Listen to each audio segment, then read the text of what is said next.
নজর রাখবো পরবর্তী সংবাদে। পড়ুয়াদের মিড ডে মিলের চাল চুরি বিলোনিয়া থেকে উঠে আসলো এমনটাই অভিযোগ। বিদ্যালয়ে চোরেদের হানা। বিলোনিয়ার মির্জাপুর উচ্চতর মাধ্যমিক বিদ্যালয়ে মঙ্গলবার গভীর রাতে চুরি। 3 বস্তা চাল চুরির ঘটনা ঘটেছে বিদ্যালয় থেকে, এমনটাই অভিযোগ স্কুলের থেকে।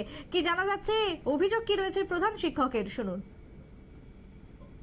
আজকে 10টা 25-25 সময় যখন স্কুলে আসি, আমরা প্রেয়ার সারি, তখন আমরা প্রথম পিরিয়ডে ক্লাসে যাই, তখন মিড ডে মিলের কুকে আসে, এসে আমাকে বলে, স্যার একটু মিড ডে মিলের দিকে আসুন।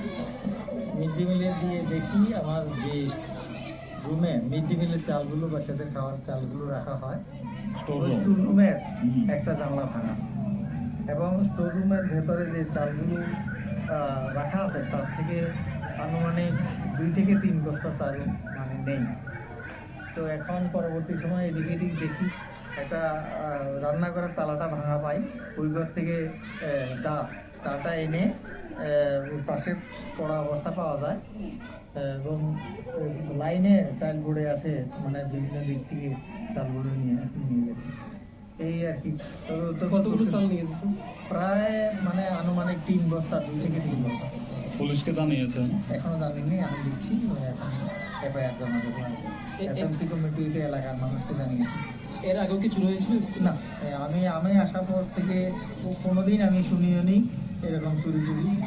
কিছুদিন মাস 6 আগে এখানে একটা ট্যাপ ছিল, এটা এরা সিসিটিভিতে পাওয়া গেছে, চোরও ধরা পড়েছে, স্কুলের ট্যাপটা চুরি নিয়ে গেছে। আর কোনো চুরির ঘটনা কারা, কাদের দিকে সন্দেহ লাগছে? আমি আশেপাশের এলাকার এতদিন অভিজ্ঞতা দেখছি, এখানে যথেচ্ছভাবে নেশা বিক্রি এবং নেশা কারবারিদের রমরমা। এখানে আমার মনে হয় তাদের কোনো কার্যকলাপ হবে বলে আমি আশা করি। তো সবার কাছে একটা অনুরোধ, এই বিষয়টার উপর একটু যদি লক্ষ্য না দেন, আমাদের ভবিষ্যৎ প্রজন্ম, যেখানে একটা স্কুল, এই স্কুলের মধ্যে থেকে এইসব ঘটনা ঘটলে স্কুলের এলাকার কাছাকাছি নেশা বিক্রি হচ্ছে, নেশাখোরদের আনাগোনা, নেশাও বিক্রি হচ্ছে বলে আমার মনে হয়।